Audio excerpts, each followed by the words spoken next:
Beasiswa itu tidak hanya identik dengan mahasiswa yang misalnya kekurangan biaya, tapi bermacam-macam. Ada yang beasiswa untuk membantu yang kekurangan biaya, ada beasiswa yang berdasarkan merit atau kemampuan ya, kompetensi masing-masing, ada beasiswa prestasi bermacam-macam.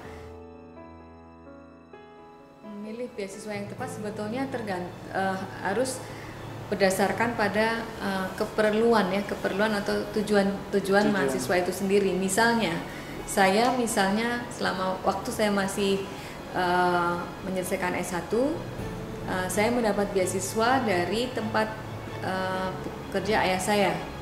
Nah, itu berdasarkan prestasi akademik. Nah, pada waktu itu tujuan saya adalah untuk meringankan beban orang tua. Maka yang bisa saya kerjakan adalah meskipun tidak bekerja, tapi saya tetap bisa meringankan beban orang tua dengan cara mendapatkan beasiswa tadi. Nah, syarat beasiswa nilainya harus tinggi. Nah, jadi kalau saya mempersiapkan diri untuk melamar beasiswa itu, tidak hanya mendapatkan beasiswanya saja, tapi berarti prestasi saya harus bagus. Nanti pada gilirannya berkontribusi pada cepatnya kita bisa lulus. Mendaftar atau berkompetisi pada satu beasiswa tertentu, tetapi mungkin kita belum punya semuanya, nggak apa-apa juga. Yang penting kita harus pelajari betul persyaratannya apa, lalu bagian mana yang kita belum. Nah, ini yang kemudian kita siapkan.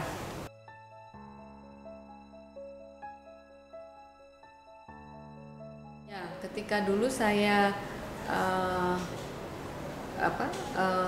memasukkan lamaran ke dalam kompetisi beasiswa Fulbright, ya nomor satu bagi saya adalah negaranya.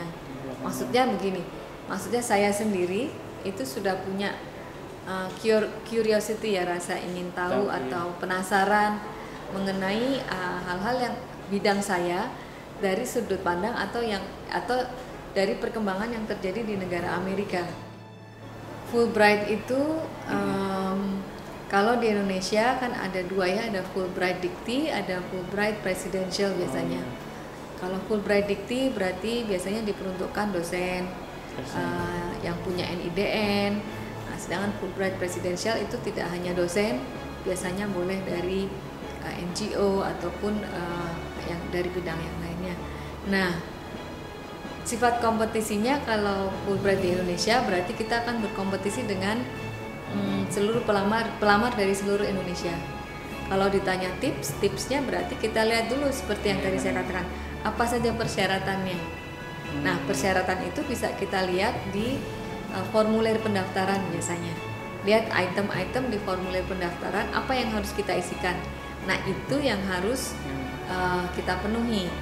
Pada dasarnya kalau menurut pengalaman saya itu CV kita ya, CV tapi CV dalam pengertian luas, tidak hanya nama data pribadi, tapi ada bagian misalnya ya achievement atau prestasi ya yang pernah didapatkan, tidak hanya prestasi akademik, misalnya hal-hal yang mungkin tidak ada kejuaraannya, tapi kita itu punya komitmen untuk serius di situ.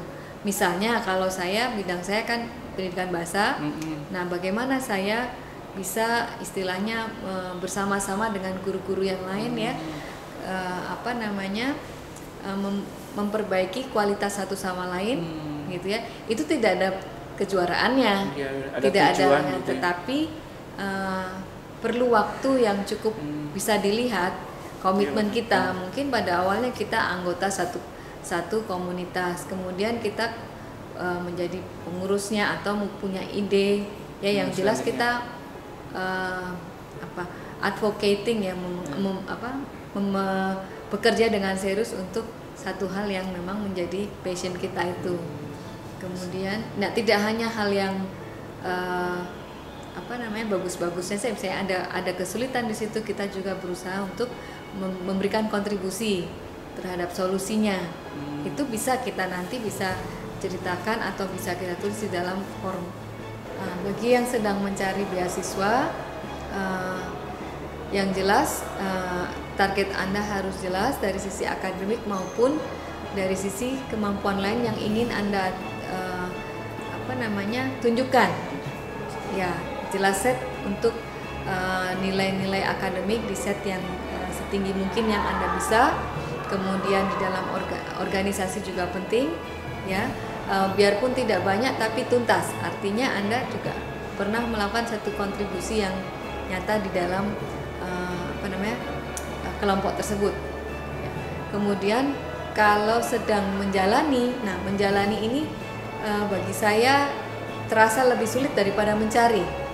Ketika mencari kita sangat bersemangat ya, istilahnya kan, karena kita ingin mendapatkan. Nah, setelah mendapatkan, sebagai penerima beasiswa tentu Anda akan diberikan target-target tertentu.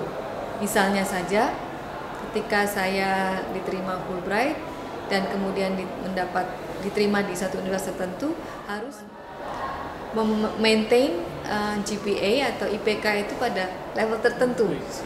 Ya. Nah, jadi istilahnya bagaimana kita mempertahankan dan lebih meningkatkan. Kalau untuk S1 di sini, kalau tidak salah kan ada beberapa program yang harus diikuti oleh penerima beasiswa. Nah, itu jangan sampai tidak bisa diselesaikan. Sebab apabila bisa semua tuntas, bukan tidak mungkin beasiswa untuk jenjang berikutnya yang lebih tinggi itu menjadi lebih besar peluangnya. Kira-kira seperti itu. Oh iya, siap. Terima kasih untuk waktunya.